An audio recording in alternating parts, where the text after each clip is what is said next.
Hello, welcome to Mean Brews. Today we're not going to do a normal Mean Brews video. Today I'm in the brewery and we are sponsored by Erickhill to do a Mean Brews video comparing some different pH meters. So I'm going to run them through the rounds and see which meter comes out best, which method comes out best. I have 11 measures that I'm going to use to measure each one of these meters against, and I have 5 different methods of test measurements for pH. The 11 factors or measures that I'm going to use for comparing these products are cost, the resolution of the meter or the strip, the storage requirements, the clarity of the readout, the scale of the measurement, how it handles temperature correction and what range it has in temperature correction, how easy it is to use, how easy it is to calibrate, how accurate is that meter, what is the repeatability if you continually test and test and test, how does it drift over time? If I leave it in a solution for 5-10 minutes, does it move? Does it change? And sample contamination, how much of the sample is contaminated when you take it out and put it back in, or take it out of a solution, or take it out of a calibration solution. So we're going to test all those things, and we're going to walk through it. I'm a big fan of Project Farm.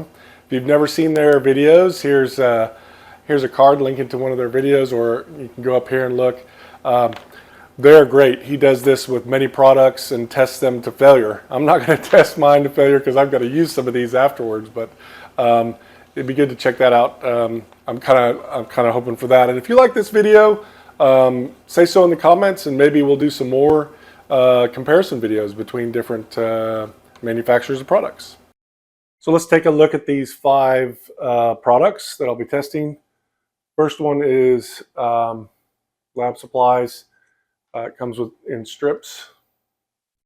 You can see here, you just tear them off and you compare against this scale that they provide. Resolution is pretty poor. It's at 1 pH between each color, and the color gradients between them, if you're colorblind like me, be very difficult to tell the difference here. Next product we're going to look at is Vinters Best. These again are strips, single test strips. They come with a little color, and you compare against a better color scale. However, the problem with these strips is their scale is very low. So you can tell it's only between 2.8 and 4.4. Great for wine, not so much for wort. Might be okay for beer. 4.4 might be on the high end of the beer range, but we're going to test them anyways. Next product we're going to test is this generic pH meter. It comes in this handy case. These cases, I like that if you can store them, if they need to be stored with solution, if they can be stored vertically. This one, obviously, it can't. Easy to turn on. Just press the button. Nice readout there. Can you see that? Might be hard to see. Fluorescent readout. Got a little protection for the probe. Easy to turn off. We'll test how to calibrate that as well. Let's see here. Next product. This is my common product that I've been using. This is the only one that's not new, so take that with a grain of salt when we test them. Comes in this case. The case can be stored vertically, so if you put solution down here to protect the probe, it will stay in there. Turn it on, press this button here. Well, I press the on button. It's not reading anything right now, but it's got a screen there with pretty good resolution of the pH and the temperature. So good little meter there. And the final product is this new product by Erickhill. Can stand vertically, great. You get a lot more in here. Most of these came with, I forgot to say this one right here came with buffering or solutions for calibration, as did the one for the Amazon cheap one. Nice case here. Grab the meter out. I I haven't put the batteries in yet, but I'm assuming it has the same type of LCD screen. I'll show that when we do the testing to see. I'm sure it has temperature range as well. Nice little case here with a sponge on it for storage solution. Looks like it's waterproof. It's got a seal around the top. Inside, it does use AAA batteries. The others use button batteries. I do like the idea of using AAAs rather than button. It comes with quite a few things. It comes with the first set of batteries that you're going to need. Also comes with 4.0 pH buffer solution. It comes with 6.86, and it comes with 9.18. This is the only one that comes with pre-mixed buffer solutions. The others require distilled water. We have that, fortunately. Also comes with a storage solution. So this is what you put down into the bottom here. And again, I recommend storing vertically to keep the solution in there. Yeah, so the other thing to note is this one tends to lose its liquid over time. I have to go in and fill it back up. So I'm not going to test that on the new Ericksons today, but there is a seal in here. You kind of see that seal. It's supposed to keep the liquid in. It is a little wet in there. So it's been wet. It's been stored properly. You can see the liquid in there. If you look close, there's some liquid still in there. So it has been stored properly. It should work fine between brew days. All right, so let's go do some analysis of what we're gonna look at here. All right, let's start with the testing. I'm going to start with the test strips. I have a few of these test setups. I've already pre-mixed these calibration fluids. First one is 4.0.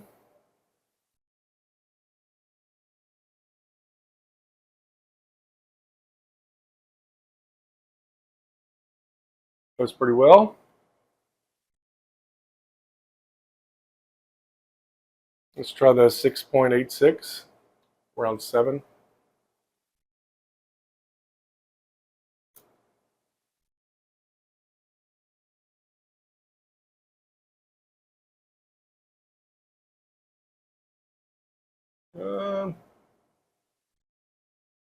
Sorry, I'm colorblind. It looks more, yeah, probably right there. It's definitely not 6.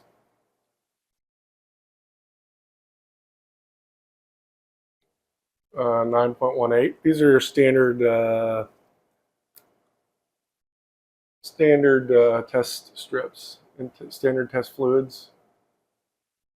That looks close to 9. Pretty good. Let's go with the next, the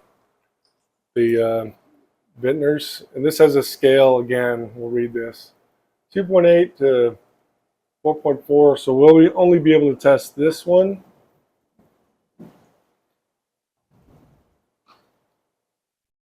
Which is the around 3, and then this one, which is around 4. Let's try this out. We'll do the 4 first.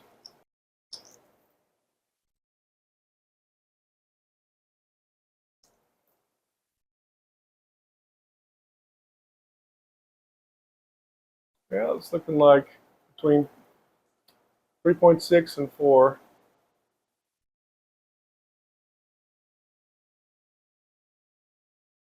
I'm going to try this first meter first. I hope you can read it. We're going to try the 4.0 solution. So turn it on. Press calibrate.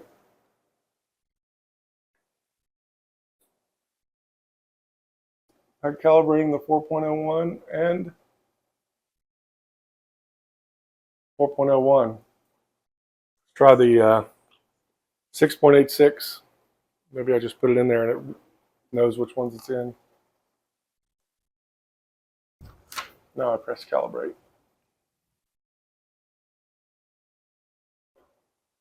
Yeah, it knows it's in the 6.86. And let's calibrate the 9.18.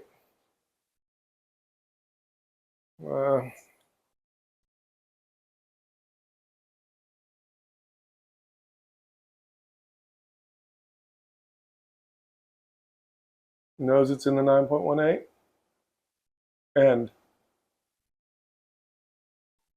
All right, let's calibrate the Beverage Doctor. Sorry. Turn it on. So now it has an automatic calibration method. I'm going to press the calibration button. It says Cal, 21.4 Celsius, 4.0. Calibrating. And now we're going to do the 6.86. I'm going to put it in the solution. Make sure you can see it. It's merged. I'm going to press and hold Cal.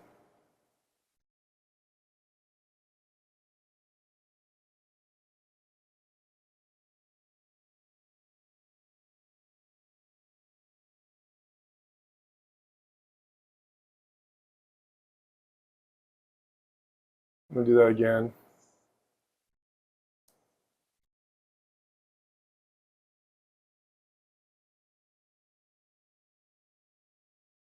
It's wanting to do it.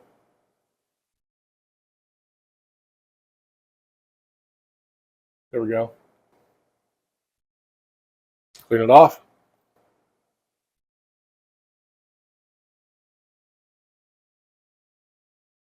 This calibration button.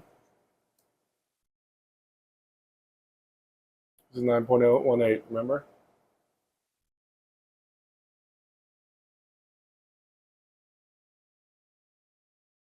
I'm going to do it again. Just let it kind of get used to it. Calibration again. Swirl it around a little bit.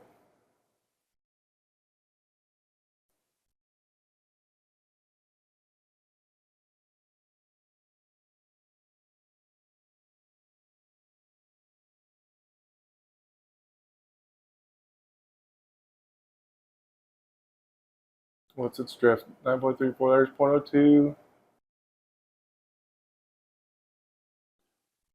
Long press the key to enter the calibration according to automatic calibration process. All right, so we're in it. Short press, let's put it in there. Short press.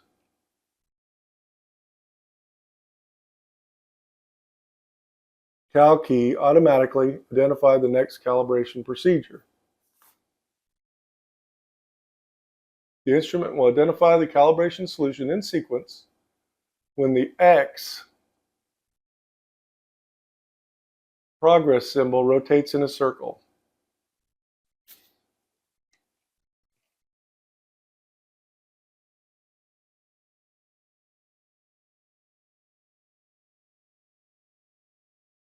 Oh, there it is, the top right. See that? And it's calibrating.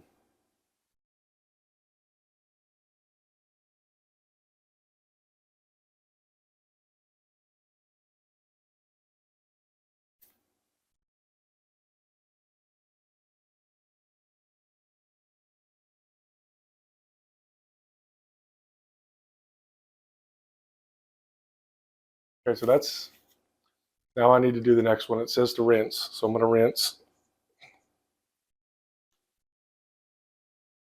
I'm going to rinse. I'm going to put it in there, into the next solution.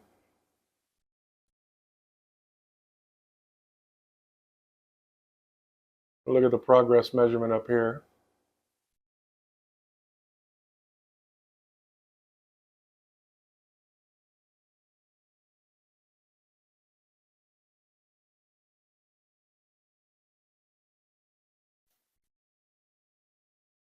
There it goes.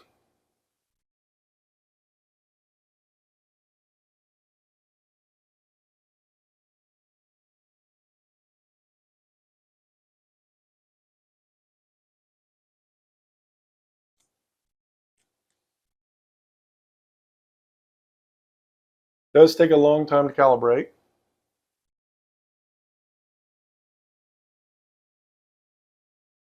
I cut a lot of video trying to figure out how to do this. Of course, I didn't read the instructions well enough to understand this symbol, which is what was throwing me off.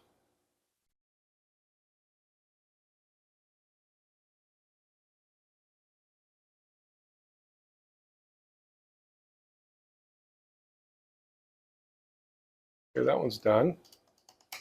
Clean it off.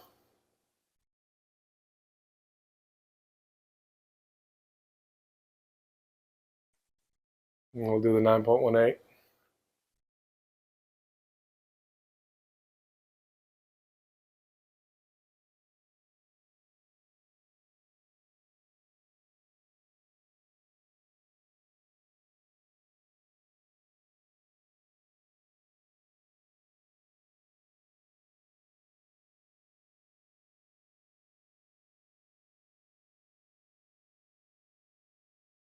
Waiting for my progress bar. I'll fast forward.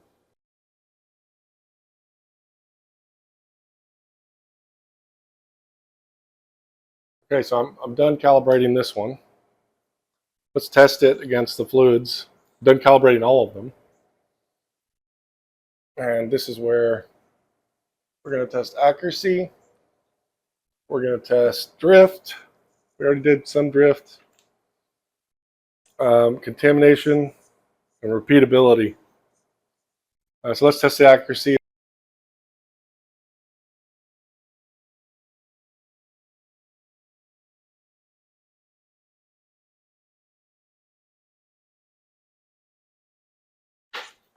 My acidic solution.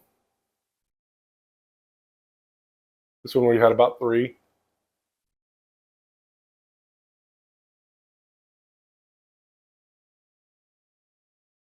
.31.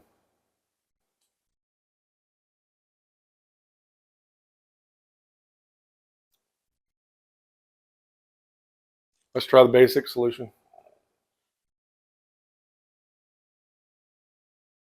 This one was about 9. 11.4. Okay. Remember, we got 2.31 on the last one. This is acidic. What does this one say? 3. This is much more. That's stabilizing.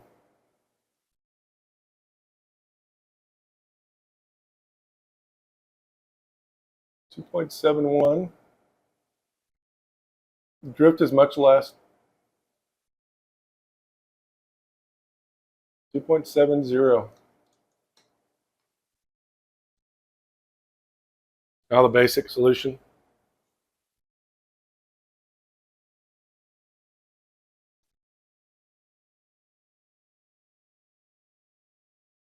I'm going to call it at 10.93. So let's test the accuracy of this one by checking the acidic solution first. Remember, we got 2.31, 2.7. I'm going to turn it off. I'm going to turn it back on.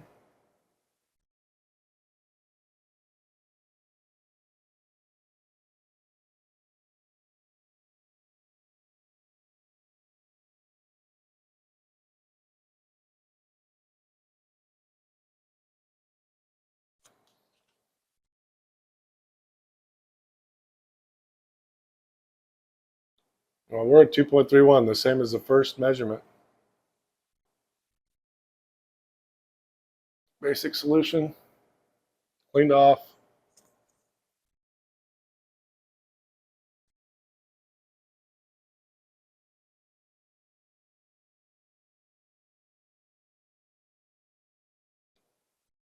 One, 2, 3, 4, 5. 10.75.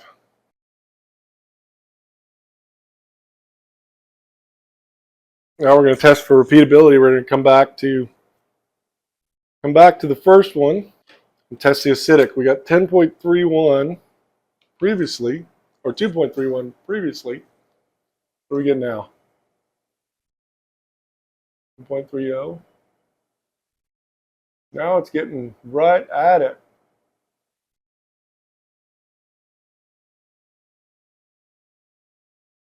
2.45, 2.46, we'll call it there. Erickhill. Cleaned off. 2.14. Not good repeatability. Basic solution with the Amazon generic. Last time we got 11.4. It's not waterproof, so you got to be careful with this one. I'm going to call it 11.51. Good old Erickhill here.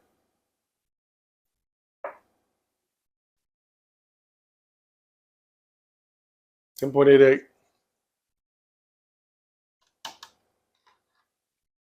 Let's test each one back against our calibration fluids.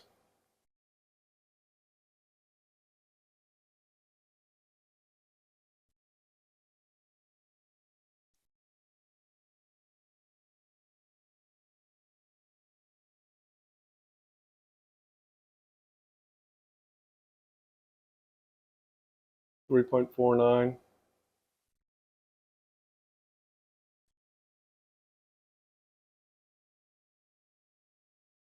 $3.95.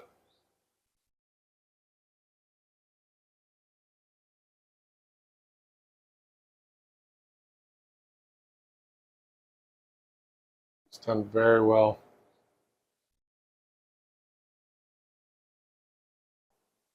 $9.18.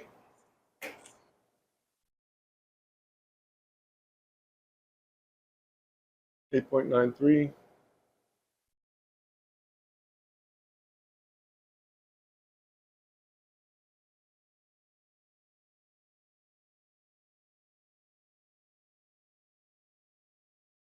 We call it 9.65 there. Looking for 9.18.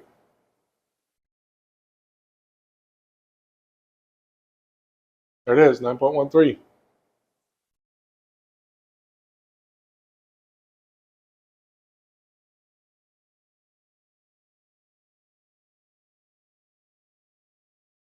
I'm going to measure the spot distance.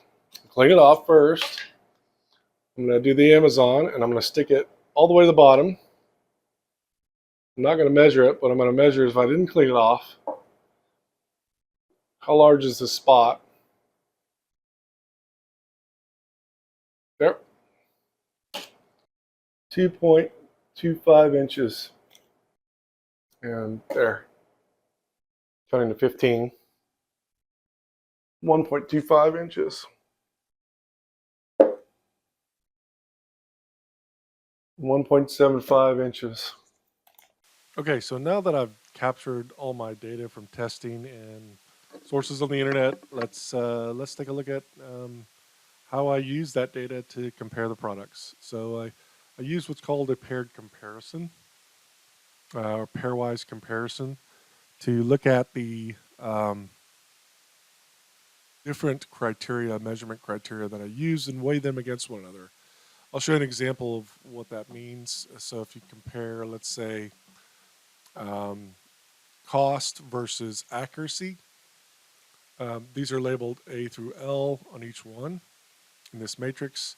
And for accuracy, I chose, you can choose 3 levels. If I put an H in this cell right here, that would mean that the accuracy is more important than cost, a little bit more important, versus 3 H's, it means it's a lot more important. So, for example, I do want something that's accurate, but I don't want to spend an arm and a leg to get there.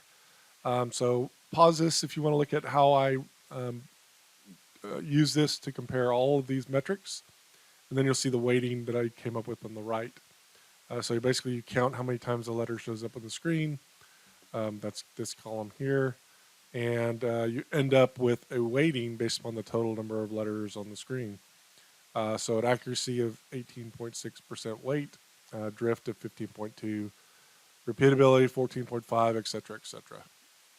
So let's go through this in order of easy to understand or not. So cost was the first thing I looked at. Had a weighting of 9.7%. I just got these costs from the internet for each one. Cheapest were the lab supplies test strips. The Vinters Best were the next cheapest. Erickhill is the most expensive. I looked up on the internet what the most expensive pH meter that said it was for beer, and I got $131, so that would get a score of 1. And for the cheapest that I found on the internet for beer was $4.19, so that would score 10. So just linearizing that, I end up with these scores in this column multiplied by the weighting, and you get points here for each one. And these points get added on for every measure criteria. So that's the first one. The best of this were the lab supply strips, 0.96, and the Erickhill was the worst at 0.58. Resolution. This had a weighting of 10.3. Worst resolution was 1 pH, so 1, 2, 3, 4, 5. Highest resolution was 100th of a pH. I could not find 1,000th of a pH measurement here.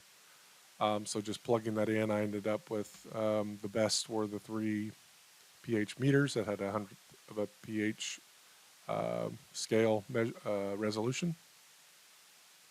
Storage, I looked at. This is where I had to get a little bit creative. Some didn't give any description on how to store, and others were required that they stay wet and in an environmentally controlled condition. And I assigned the scores based upon those.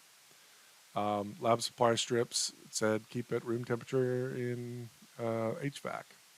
The Vinters Best and the generic Amazon meter both did not have any description, so they scored the highest on storage requirements.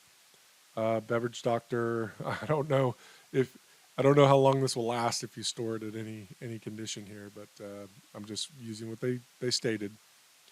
Beverage Doctor wet HVAC in the refrigerator is what their requirement was. So the most onerous requirement here. It does have a very low weighting. And Erickhill is 3.33 because it requires it to stay wet. So these are the final points that they got for storage. Readout clarity. This was just subjective. What was the easiest to read and to get the pH from? Lab supply strips. You could get it. I had to eyeball it and gauge it based upon color. Vinters Best had a little bit better scale, so I came up. Beverage Doctor was the next best with its LCD screen. I thought the Erickhill and the generic Amazon meters were very readable, so I gave them a score of 10. And these are the points that they got for that. Scale. This is how much of the pH range will each one read. Obviously, I can't test that, but I'm just using quoted data. Lab supply strips said 1 to 14. Vinters Best had a 1.6 pH scale, so it scored the worst. And all the other pH meters that I tested had a 0 to 14 scale, so they scored a perfect 10. And these are the points they got based upon their weighting. Temperature control. So again, ignore this in the bottom, sorry. Some of the requirements that we had for temp control, the lab supplies, you could buy there is no requirement for temp control, but, or temp correction, sorry, I'm misstating that. Lab supply strips, they come to room temperature rather quickly because it's a low volume of liquid and they will air stabilize. So I gave it a rating of 5. Vinters Best, air stabilized, but they say keep the drop on the top of the strip. You kind of see that when I was testing it. Said don't remove the drop of liquid. So it's more volume, a little bit longer to stabilize. A generic pH meter will require temperatures to be steady or cool the wort or cool the must. And if you don't, then it needs a temperature correction table to be able to correlate it back to a reference temperature. Beverage Doctor had automatic temperature correction between 32 and 122 Fahrenheit. So I scored it an 8. And the Erickhill had an increased temperature correction factor up to 140. And so I scored it a 10. That's the best that I've seen of this lot.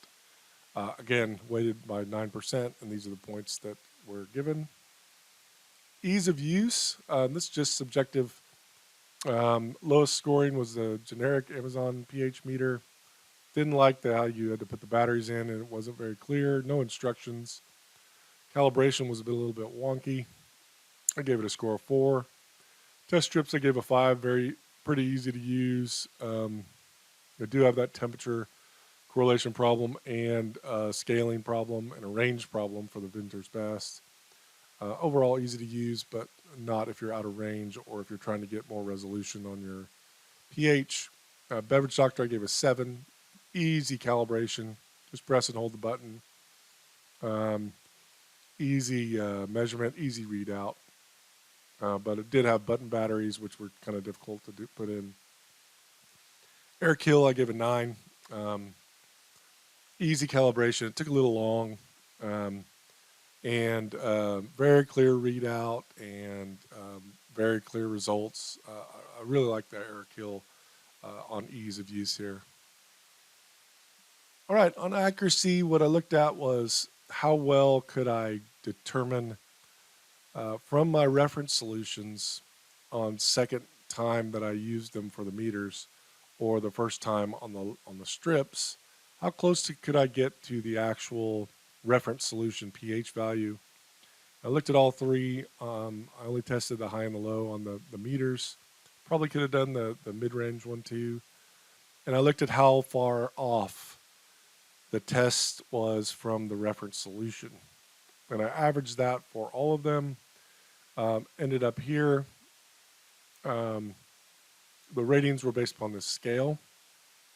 So worst was the generic pH meter that had the highest delta. I gave it a score of 1.34. It's just a linear scale. Erickhill, I said if it was perfect, if it had no delta, it'd be 10. Scored 8.99. Pretty high weighting, 18.6, and lots of points here. This is my highest criteria, and Erickhill just blew everybody out of the water here with its quality. Repeatability.